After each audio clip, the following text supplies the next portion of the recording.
بسم اللہ الرحمن الرحیم۔ السلام علیکم۔ رمضان کا چاند دیکھ کر یہ سورت پڑھ لیں تو انشاءاللہ آپ کی ہر حاجت پوری ہوگی۔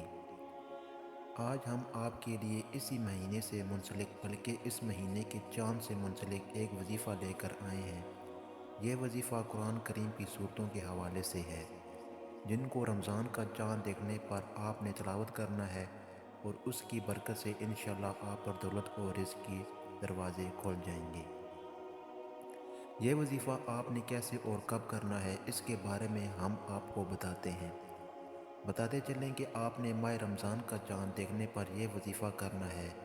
یہ وظیفہ نہایت ہی آسان لیکن مجرب ہے۔ اس کا طریقہ کچھ اس طرح سے ہے: جب آپ کو کنفرم ہو جائے کہ رمضان کا چاند نظر آ گیا ہے یا آپ خود چاند دیکھ لیں، تو پھر آپ نے ایک بار درود ابراہیمی پڑھنا ہے۔ اس کے بعد 21 مرتبہ سورۃ القدر اور 3 مرتبہ سورۃ فاتحہ کی تلاوت کرنی ہے، اور آخر میں ایک بار پھر درود ابراہیمی پڑھ لیں۔ اس وظیفے کو مکمل کرنے کے بعد آپ نے ہاتھ اٹھا کر اللہ کے حضور اپنی وہ حاجات رکھنی ہیں جس کے آپ طالب ہیں، یعنی اپنے رزق میں برکت کے حوالے سے جس کے لیے آپ نے یہ وظیفہ کیا ہے، اور اس حاجت کے لیے عاجزی انکساری کے ساتھ رو رو کر اللہ سے دعا مانگیں۔ انشاءاللہ اس وظیفے کی برکت سے اللہ رب العزت آپ کو رزق اور بے انتہا دولت نصیب فرمائے گا۔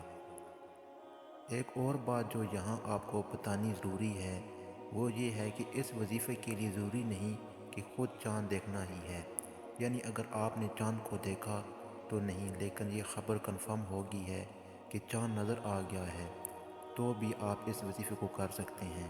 لیکن بہتر یہی ہوگا کہ آپ خود چاند کو دیکھ لیں، کیونکہ شعبان اور رمضان کا چاند دیکھنا بھی ایک مستقل سنت ہے۔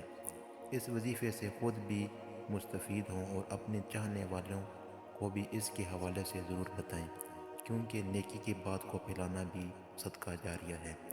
امید کرتا ہوں آپ کو ہماری ویڈیو پسند آئی ہوگی۔ اگر پسند آئی تو پلیز چینل کو سبسکرائب اور ویڈیو کو لائک اور ایک اچھا سا کمنٹ ضرور کیجیے گا۔ ملتے ہیں ایک اور اچھی ویڈیو کے ساتھ۔ اللہ حافظ۔